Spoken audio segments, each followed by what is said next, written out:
Yesterday, a headline landed on American news desks that fundamentally reframes the modern economic conflict between Washington and Ottawa. A prominent conservative publication, aligned with the Trump administration's political coalition, published an analysis calling Canadian Prime Minister Mark Carney a doppelganger, explicitly arguing that the leader who stood before Wall Street financiers this past week bears no resemblance to the man who challenged American economic dominance just 4 months ago. That characterization is not merely a piece of partisan commentary. It is a public acknowledgement that a sophisticated diplomatic strategy is successfully disrupting the expected power dynamic of the current trade war. To understand why this shift is causing such friction in Washington, one must look at the specific sequence of events that began on May 6, 2025, during Carney's first official visit to the White House. On that day, the American president told reporters on camera before the meeting even commenced that there was absolutely nothing the Canadian delegation could say to lift the newly imposed tariffs. That dominance display was intended to cement a position of absolute leverage, relying on the structural reality that more than 75% of Canadian exports are bound for United States markets.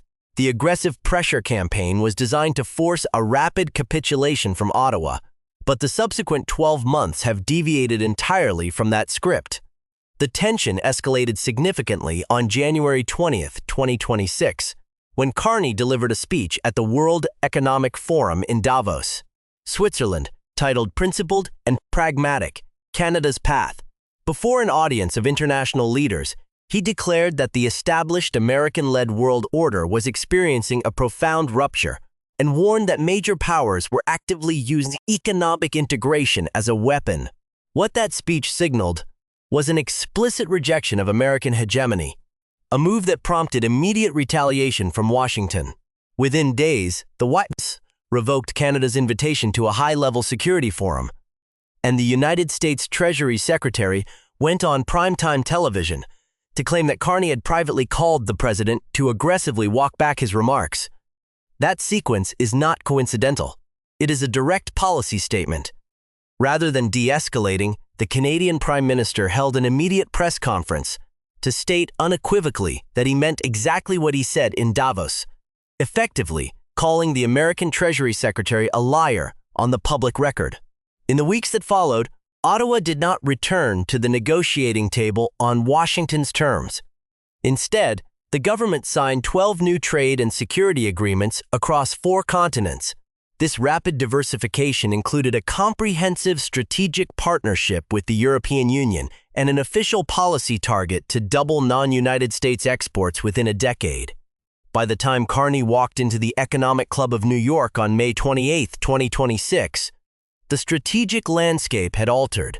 Standing before roughly 200 high-level financiers and corporate executives, the Canadian leader deliberately utilized the phrase, "Canada strong will help make America great again." To the domestic media, this appeared to be a stark reversal of his defiant tone in Switzerland, prompting the conservative press to claim that the January version of the Prime Minister had been swapped out for a completely different individual. What that media analysis misses entirely is that the New York speech was not a capitulation, but an extension of the exact strategy launched in Davos, inside the financial capital of the nation that has been economically squeezing Canada for over a year. Carney used the administration's own political framing to deliver a highly independent agenda. He informed the room that Canada had just finalized over 20 economic and security deals globally, including an agreement to purchase military aircraft from Sweden, rather than from traditional American defense giants like Lockheed Martin or Boeing. He detailed new trade frameworks with India, ASEAN nations, and Mercosur, while noting that he had personally engaged with Chinese leadership regarding international financial system reforms. What that rhetoric does structurally is present Canada not as an economic subordinate begging for tariff relief, but as an autonomous, globally connected power, offering a partnership of equals. The immediate reaction from American officials reveals exactly how effective this framing was. Within hours of the speech, The United States ambassador to Canada publicly reposted the clip on social media, describing the message as something worth repeating. When the official representative of the administration praises a speech that outlines a deliberate pivot away from American supply chains, it demonstrates a clear fracture in the White House's pressure strategy. The current trade talks remain firmly stuck according to official observers, but the isolation that Washington intended to inflict on Ottawa has instead been redirected back toward American leverage. This sophisticated approach highlights the fundamental misunderstanding present in current American media coverage.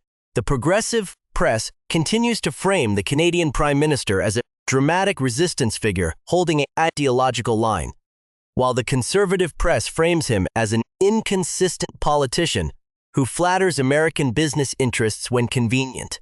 Both perspectives fail to recognize basic statecraft, which dictates using different registers for different audiences to achieve a single, unyielding objective. The underlying strategy has remained entirely coherent from the first tense meeting in the Oval Office to the dining rooms of Manhattan. Protect national sovereignty by systematically undermining the trading partner's ability to dictate terms. But the more consequential question, the one that central banks and trade ministries across North America are watching with intense strategic scrutiny, is whether a middle power can actually re-engineer its entire economic architecture fast enough to survive the immediate pain of a superpower's tariffs. The rhetorical clash between the defensive positioning of the White House and the outward diplomatic movement of Ottawa has created a highly distinct strategic landscape. While domestic political commentary continues to focus on the apparent contradiction between a fiery speech in Switzerland and an accommodating posture on Wall Street, the underlying data reveals a unified policy of calculated diversification. The true nature of this bilateral tension is not a sudden reversal of Canadian policy, but a deliberate effort to alter the economic variables that have historically allowed Washington to dictate the terms of continental trade. To evaluate how this strategy is functioning, one must examine the specific mechanics of the trade agreements finalized since January 2026. Rather than seeking minor exemptions from the American tariff regime, Ottawa completed a wide-ranging strategic partnership with the European Union that standardizes regulatory frameworks across 27 nations. What that agreement does structurally is eliminate non-tariff barriers for specialized Canadian exports, providing immediate alternative markets for industries currently facing punitive American duties. This bureaucratic realignment demonstrates that while the Prime Minister uses the language of American populism in New York, his government is actively constructing a parallel trading architecture designed to bypass the traditional cross-border corridors. The defense procurement sector provides the most definitive evidence of this systemic shift away from traditional American reliance. In April 2026, the Canadian government bypassed major United States aerospace manufacturers to finalize a multi-billion-dollar contract for military jet aircraft from Sweden. That acquisition represents a permanent shift in capital expenditure, redirecting billions in long-term maintenance and supply chain dependencies away from firms like Lockheed Martin and Boeing. This decision confirms that the strategic autonomy outlined during the Davos address is being executed through concrete fiscal choices, transforming a theoretical national security doctrine into an active industrial policy. This domestic restructuring is accompanied by a significant diplomatic expansion into rapidly growing Indo-Pacific markets. Throughout the spring of 2026, the Canadian ministry finalized new plurilateral trade frameworks with India, the ASEAN bloc, Thailand, and the Philippines, while concurrently opening formal negotiations with Mercosur in South America. What these combined agreements target is the systemic reduction of the 60% export dependency that has long formed the core of American leverage over the Canadian economy. By anchoring its critical mineral supply chains within these alternative coalitions, Ottawa is deliberately diluting Washington's capacity to force regulatory concessions through unilateral border measures. The strategic rationale behind this double-sided approach became visible during a key exchange at the Economic Club of New York, where Carney detailed the limits of continental integration. In that address, the Prime Minister explicitly stated that our core objective across these partnerships is to increase our strategic autonomy because we live in a world where integration has been weaponized. What that statement reveals is a deliberate choice to frame economic independence not as a hostile act against the United States, but as a necessary prerequisite for a stable alliance. By defining autonomy as an objective before an audience of major capital managers, the government is signaling that any future trade resolution must accommodate a more independent Canadian supply chain. Revisio 1. This posture has directly impacted the internal cohesion of the American economic pressure campaign, as evidenced by the rapid response from the diplomatic corps. The immediate social media endorsement of Carney's New York remarks by the United States ambassador to Canada was not a casual diplomatic gesture, but a public recognition that Wall Street interests require stability over prolonged trade disruption.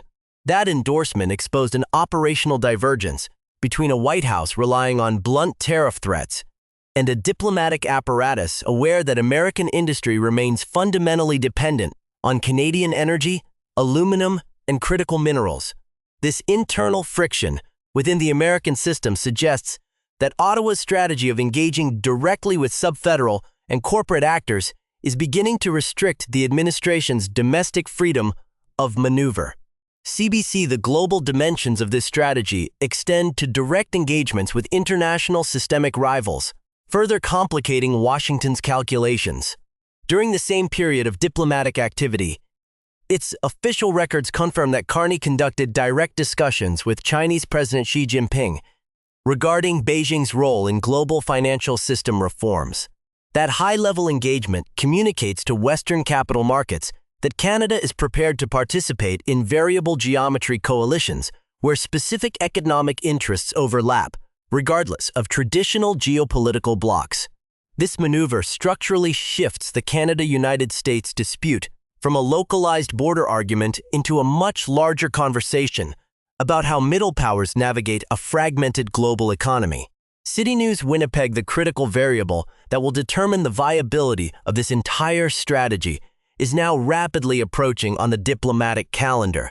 On July 1, 2026, the United States-Mexico-Canada Agreement faces its mandatory 6-year joint review, a statutory milestone that allows any of the 3 member states to trigger a formal reevaluation of the entire continental free trade framework. That specific date represents the hard ceiling for structural maneuvering, as Washington has already signaled its intent to demand sweeping concessions on digital trade, agricultural quotas, and automotive rules of origin. Whether the alternative trade deals signed from Brussels to New Delhi have built sufficient counterweight to withstand a formal American threat to terminate the Continental Accord remains the central unresolved question of this geopolitical standoff. The intricate maneuvers executed across multiple continents over the past year demonstrate that middle power diplomacy in a fragmented global economy cannot be understood through single speeches or isolated political slogans. While the contrast between the unyielding declarations in Switzerland and the deliberate alignment of phrasing in New York provides ample material for daily political debate, the true trajectory of this relationship is found in the baseline data of trade architecture and defense procurement.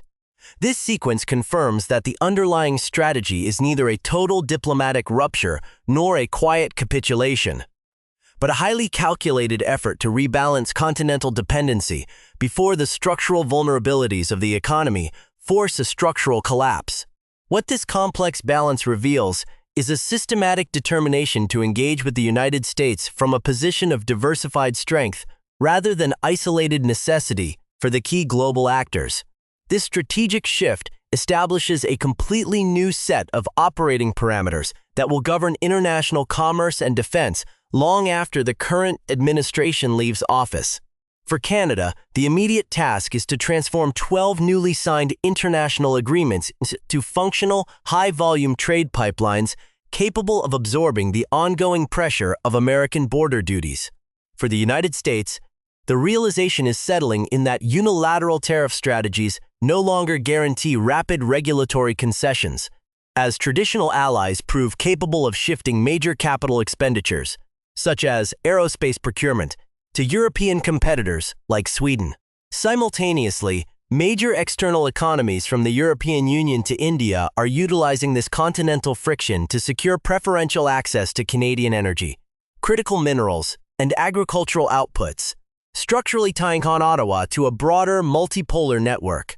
The next move on the geopolitical board will not be a sudden resolution of the tariff dispute, but a series of highly technical, sector-specific standoffs as both sides attempt to lock in leverage before the statutory mechanisms of continental trade are formally renegotiated.